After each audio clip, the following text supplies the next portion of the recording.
Your GM provided us with some nugs today. Nick Caserio live from the Combine. Wasn't expecting much, wasn't expecting nothing, but wasn't expecting a ton. I said on the show In the Loop 10 to 2 Central on Sports Radio 610 in the Odyssey app, I said I expected, maybe a big kids meal, not a kids meal with 4 nugs, maybe 6 nugs. We got a whole damn meal. Actually, we got more than a meal. A normal value meal comes with what? 10 nuggets?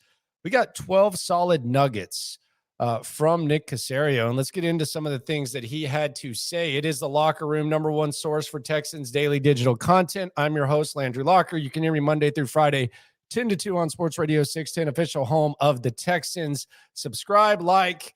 We're riding along the offseason. We're less than 2 weeks away from the start of free agency or legal tampering.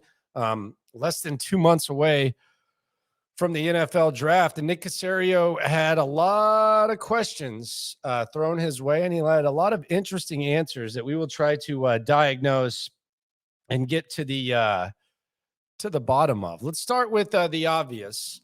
The outlook on the quarterback situation. This was Nick Caserio being asked. We all know the Texans have the number 2 pick.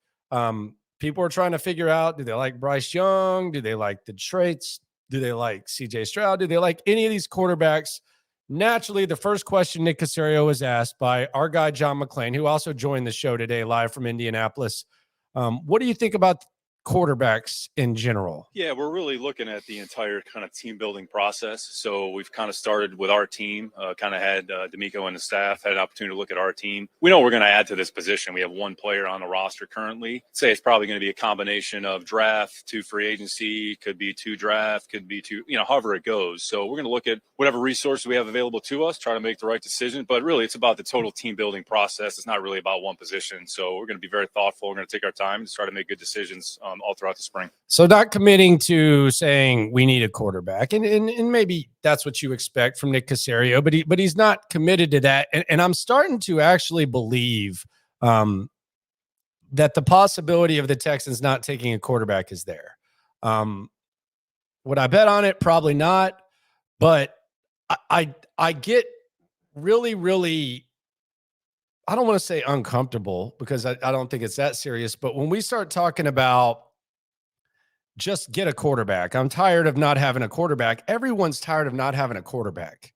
But we went through the quarterbacks that have been drafted in the top 5 the last decade. Only 3 you would consider to be franchise guys. Like sometimes it's just not there.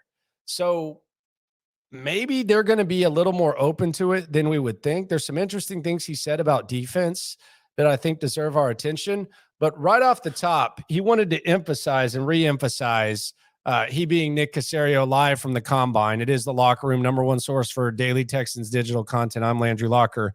He wanted to reemphasize his chemistry with D'Amico Ryans. Again, philosophically, D'Amico and I feel the same way. It's really not about one player. It's not about one position. It's about building a good team. And if you have a good team, that gives you the best chance to go out there on Sunday and have some success. So that's what our focus is going to be. So I do wonder, what is their philosophy? Is that just a broad thing? Because you got to think they have, a lot of philosophies that maybe we'll never know about. We'll just have to take context clues as stuff goes on, and we'll say, this is a Caserio, D'Amico Ryans guy, because we're still kind of learning about these guys. When he talks about the philosophy, do they believe that you need an elite edge rusher to win in the National Football League? Do they believe it all starts in the trenches?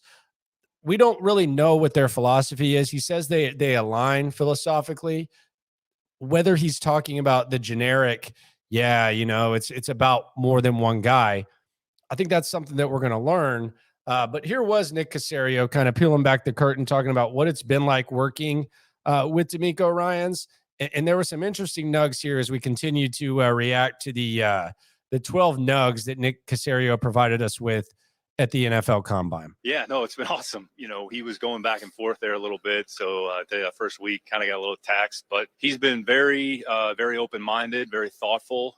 We kind of take our time, really want to think through decisions as we assemble the coaching staff. That was a big part of it. Have a few candidates here, talk to a number of different candidates. All right, let's, he wants to sleep on it, give it some thought. All right, and then come back. I wonder who he had to sleep on. When I hear that, I'm like, okay, who did he have to sleep on? Did he have to sleep on Slowick? Did he have to sleep on Gerard Johnson? Did they have to sleep on the defensive coordinator? Like, I wonder what their toughest decision was. All right. Yeah, that makes sense. What about this? He's very open-minded. We have a lot of open communication. There's been a lot of dialogue. We actually met as a staff yesterday, offensively and defensively. We kind of went through their evaluation. We gave them some free agents to look at. So wanted to hear the staff's thoughts. D'Amico has his thoughts. I have my thoughts. And we're really going to try to blend everything together here as we're going through. So he's been great. I mean, everything that I think that I heard or knew about him beforehand has come to fruition, and he is who he is. So I think that's the one thing you want to see, like the things you experience during an interview process, then you're actually to see him firsthand, up close and personal, and it kind of matches. So it's been great. I mean, the honeymoon period is probably over here a little bit. Now we got some work to do, but it's been a lot of fun to come in the office. The staff has been great to work with to this point. So we know we have a lot of work in front of us. Nothing's going to happen overnight, but I mean, it's great. It's been great to have him around. Really has. I do wonder about that. He talked about the interview process, and he's the, he's the same guy. I don't want to read too much between the lines, but I think you could kind of tell that Lovie Smith in the interview process, and then maybe midway through the season, was a little bit different of a guy. I don't think that they anticipated him being as moody as he was and as awkward. That's not why he's not fired. He's fired because he's a missionary, whitey-tighty, dated football coach, and he was really just a placeholder to begin with. But he does seem to think that, D'Amico is the same type of guy. Talked about he had to go sleep on it. I wonder what he had to sleep on. Free agents. He mentions free agents. Like, what free agents are they looking at? Who are they checking out? I think there's some context clues to that as we hear more from Nick Caserio, who provided us with some decent stuff. Here's Caserio on looking for things at the QB position. And this is crazy because this is the second time this offseason, one before he hired D'Amico and now after he hired D'Amico, where he praises the job Philadelphia did with Jalen Hurts. This is the second time. So the Indianapolis Colts head coach Shane Steichen has now gotten not one, but two compliments from Nick Caserio for the job he did with Jalen Hurts when talking about the quarterback situation. I mean, I think there's a number of players that can help different teams. They come in different shapes and sizes. So I think in the end, you got to decide, like, what's important, what do you prioritize? I'm not going to tell you what that is, but what's important to you and then how you build a team. I think when you look at what Philly did, I mean, there's a good example of how Shane and Nick kind of built their team, built an offense around what Jalen did well. So really what you want to do with every player on your team is, what do they do well? What are the things that we can give them to do well and give them the best opportunity to do that? So really that's the focus. It's not one size fits all. So you have to figure out what do you value, what's most important, and then build your team accordingly, and then give that player the opportunity to go out there and perform, and don't ask him to do something that, quite frankly, he doesn't do well. Okay. Second time Shane Steichen's gotten a compliment. I'm telling you, man, Indianapolis might have looked into a good one, but it's also, in fairness, it also is the ultimate example of putting a quarterback in the right situation. Whether it's talent, whether it's system, whatever. Nobody anticipated Jalen Hurts being in, an MVP discussion. Nobody. Maybe he did. Maybe his family did, but nobody did. Nobody that. I don't even think Eagles fans anticipated that. So it is all about situation. It is all about fit. We don't know what Bobby Slowick can do, but that's the second time I find interesting that Nick Caserio has unsolicited kind of mentioned the job that Shane Steichen did with Hurts. This is where you kind of get vintage Nick Caserio, and this is where you kind of hear it, and as much as he can. This is where you hear Nick Caserio kind of get a little bit giddy when he's talking about team building and grades and all the factors that go into it. This is the vintage Nick Caserio quote of the press conference in Indianapolis. We have certain players graded at certain levels, kind of that later round. We're not a round-based team. We're kind of numerically based, where we grade a player for their role. So there's a role commensurate with their value. So we try to identify the line of demarcation, drafted, not drafted. But that grouping of players, really between now and probably the draft, that's where the next 2 months we're going to put as much time and resources into that group, because how you can build a team a number of different ways, and those players are sometimes as important because they're cost effective and they can kind of supplement some of the things you do at the front end of your roster. So we take a lot of pride. Teams take a lot of pride in being able to find players in the late rounds, because it just goes to show you there's good football players that are literally throughout the draft, and you don't want to limit yourself and say, well, if you don't get this kind of first round, then we can't put a team together. I think that's probably an inaccurate characterization. That's interesting. That's really interesting. Talking about, decharacterization and all that type of stuff. That is vintage Nick Caserio. This was one of the biggest quotes of the press conference, in my opinion. And this is where we hear the F word, and not the F word that's going to get me in trouble with YouTube, not the F word that get me in trouble with the FCC, not the F word that many of you are thinking, but an F word that I think just kind of shows the commitment to D'Amico Ryans and will lead many of us to wonder, okay, would they draft this guy? Will they not draft this guy? Here is Nick Caserio talking about defensive players, and it all comes to the F word, which, by the way, left us last year. I think there's a lot of good defensive players that are available in this draft, like there is most years. The way D'Amico plays defense, the way Matt and D'Amico want to play defense. So, do we have the players that fit that style? If we don't have the players, where are they? Okay, are they in free agency? All right, they have certain traits and characteristics. All right, let's go try to find some of them. All right, who are the players in the draft that fit? Not every player is going to fit. So just because the guy's a good player, maybe one system, all right, maybe he doesn't necessarily fit what we're trying to do. So that's part of our job, part of our responsibility, to try to find players that fit how we're going to play philosophically, both offensively and defensively. Fit. You catch that? Fit. Do they fit in D'Amico Ryans' system? Why is that relevant? It's relevant because, first of all, it's common sense. So I'm not breaking any news. Obviously, players have to fit, except when they don't. Last year, Derek Stingley was selected by the Houston Texans. He didn't fit into Lovie Smith's missionary defense. He didn't fit into that at all. But they drafted him. Now, that was smart because you just wanted to compile as much talent as possible. Now, did Stingley kind of struggle because of that and maybe not produce as much as he could have? Maybe, but those days are over. And we knew that. But it's interesting to hear Caserio say that. And now we've got to figure out, what is D'Amico Ryans' fit? What are we looking for when it comes to a D'Amico Ryans type of guy? But I thought it was interesting to hear him say fit, talking about fit. Who fits? Does Will Anderson fit? Does Jalen Carter fit? I think you can find roles for those guys, but specifically when we get closer to the defensive backs and linebackers and stuff, you can usually make D linemen outside of guys on the inside, maybe a little more so. It's kind of a system thing. But I think D'Amico Ryans could do just fine with Will Anderson or Jalen Carter if the Texans decide to go that way. Here's Caserio being asked about the Bears being open for business. All right, so you pissed away the number one pick. You let Brandon Cooks punk you. For whatever reason, you let him go on the football field and punk you even more. What about the fact that now, because of that, they might not have asked the question this way. It might have been a little nicer. What about now, because of that, sir?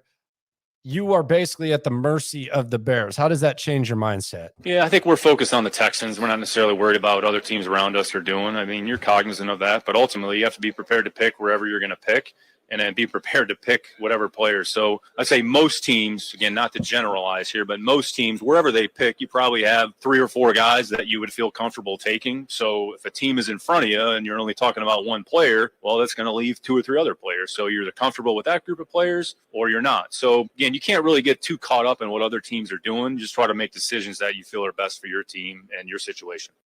All right, so Nick Caserio, only worried about the Houston Texans. I do like that he is anti-generalization, though. Here was Nick Caserio talking about heavy spending in free agency. Last year, they had $75 million in dead cap. We've seen, stopgap guys and guys that, you really don't want on your football team in a perfect situation.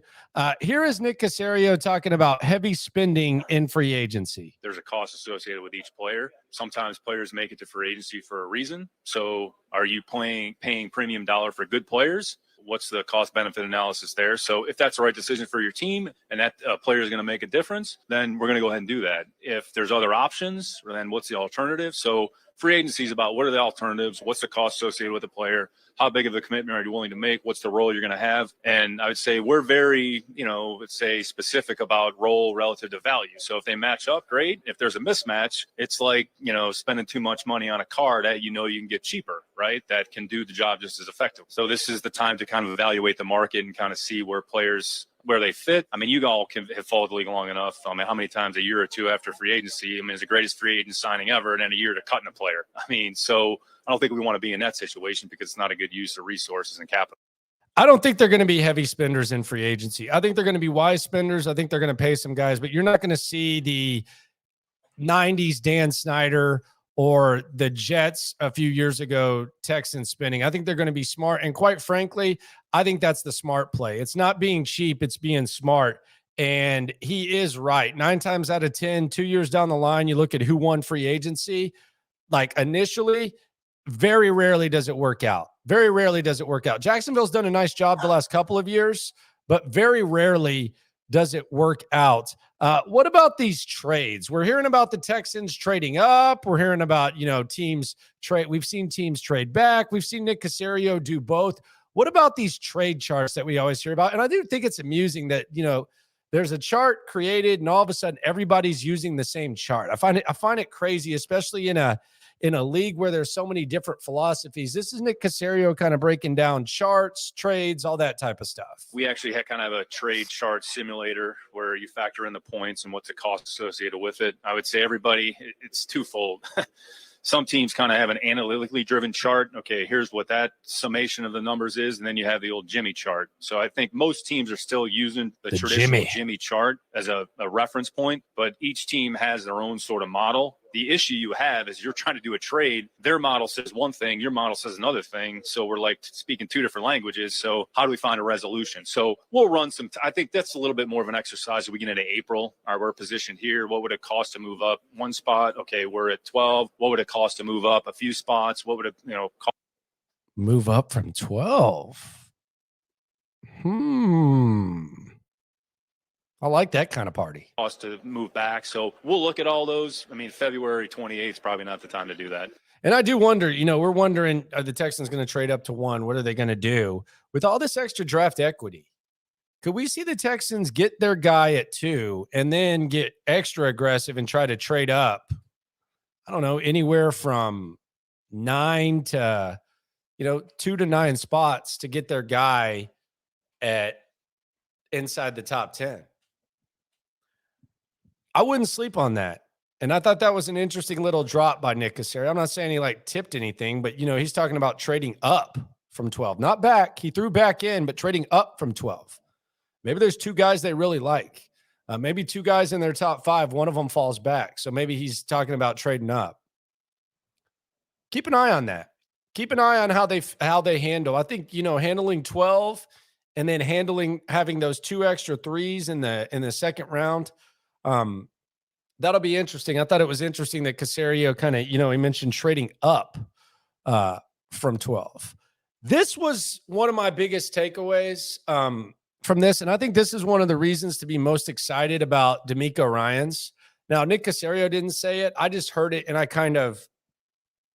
took what I would have felt in the past when I heard someone say this around here, and it just hits a little bit different now when we start getting into football character and the swarm mentality that DeMeco Ryans talks about. Yeah, you're looking at the profile of the player, and sometimes it's some non-football related things like their work ethic, their mindset, how do they take coaching, their willingness to improve. Is the player actually committed to being great? So DeMeco's talked about this, the swarm mindset, that whole mentality. So that's going to be pervasive throughout the organization. So more types of people and more types of players we get in a building with that mindset, then it'll give ourselves a better chance, hopefully. How important football is to the person matters. This is your full-time job. This is a full-time commitment. And honestly, it's a year-long endeavor. So are you committed to actually doing that when the season's over? What do you do? What's your process? Do you have a routine that's in place? What are you doing to proactively recover? there's so many things along the way. And when you look at some of the great players over the course of our league and history, I mean, everybody obviously talks about how great of a player Tom is, but everything that Tom put into being a great player sometimes isn't talked enough about. So players like Tom, players like Jerry Rice, we're talking about arguably two of the best players at their position, but there's a reason that they had such longevity. So not everybody is wired that way. So are there players that have those traits and characteristics? They're out there. Our job is to kind of find them. Now, the thing for me about football character is, in the past, if Bill O'Brien talked about this, I don't think development was an option. I think it was, you're either this kind of guy, you either look at things this way, you either have this mindset from the jump, or I'm just going to write you off. Deontay Foreman, have known the kid for a long time, knew his father. I think he was one of those guys where they just didn't vibe, and Bill O'Brien was moody with him. He immediately frowned upon him, and he wasn't able to get maximum production out of Deontay Foreman. Charles Omenihu, same thing. And I don't think Bill O'Brien was the only one. DeMeco Ryans, when we talk about football character, I almost look at it as something that can be developed. Now, I don't think they're going to like take on like Antonio Brown right now or something like that. There is probably a line in the sand. I just don't think it's what it once was. And I think DeMeco Ryans, because of his experience, because of his ability to relate with men, because of his credibility that he has, been there, done that as a player, because of his leadership values, I think he can develop football character. I don't think, I think in the past there were probably some guys where they would say, we want this guy, or we don't want that guy. And you bring him in,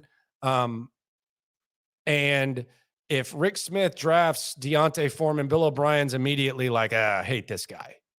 I don't think that's going to happen with DeMeco Ryans. As a matter of fact, I think there could almost be an opposite effect where DeMeco takes on that challenge and develops some of those characters, those characteristics, that football character that Nick Caserio speaks of. And that's one of the things that I am the most excited about. Wide receiver. You got to have some wide receivers, right? You feel pretty decent about the Texans secondary right now. That's one of the things that Nick Caserio did best last offseason. But the wide receiver position, surely, Nick, as we continue to hear from Nick at the NFL Combine, surely you're going to get me some wide receivers. Yeah, it's a space game, and it's a multiple receiver, multiple defensive back game. So I don't know what the percentages are. You guys probably look at it. It's probably around 70% nickel defense. So nobody plays base defense anymore, right? So how do you handle the different personnel groupings? So you're trying to defend space horizontally and vertically, and teams are really doing a good job of, say, implementing some of the concepts in college to our game. So trying to stay ahead on some of those trends. The league's constantly evolving, and I think we have to evolve on our end as well. So how we evaluate players, what we evaluate, what we put a premium on, all those types of things are relevant. All right. And time frames. The Nick Caserio time frame, as my dog tries to fight me as I talk about time frames. Here's Nick Caserio talking about the time frame. When you talk about a rebuild, sometimes people get impatient. What is the time frame for Nick Caserio? You knew he was going to kind of go hardo on this one. I mean, I've never talked about timeline. I've never talked about rebuild. What we've tried to do is each year is its own entity, kind of look at our team, try to build a team for that year, focus on 2023, with an eye to 24. I think I've talked about this, try to really look at it in sort of 2-year windows. So 23 and 24, how are you positioned, draft capital, players under contract, cap space, all those types of things. So it's kind of a moving target. So you have to be ready to adjust and adapt as you go. So I think the more flexibility you have, I think that's really what kind of our mindset has always been. I think Nick Caserio kind of bores her. Does he bore you? Does Nick Caserio bore you? Huh? He does? Okay. I'm sorry. I was entertained by it. How many nugs do you think he gave us? I think 12. You think 12? Yay or nay? 12? You think he gave us 12? No? High five. Okay. All right. That's Nick Caserio. 12 nugs, depending on who you ask. I think she just wants some outside time. But this has been the Locker Room, #1 source for Texans daily digital content. I'm Landry. This is Pacey. We'll be back again maybe tonight. definitely tomorrow, be on the lookout for the 9 p.m. pop-ups that we pop up live at 9 o'clock, at least a couple times a week, sometimes even more during the season. It's kind of a process, but once we get in season and we get to camp, we're going to have a consistent schedule. I think we're heading towards a 1-hour show. Got some stuff in the works to make that happen, and this thing's going to continue to grow. And I appreciate all you for riding along. It's been a fun 6 months. It's only going to get more fun because the Texans are exciting to watch. The GM sounds like he knows what the hell he's doing, and the coach seems great. So no matter what happens with this Houston Texans game, we are all in this together. Have a good one. Enjoy them Nugs.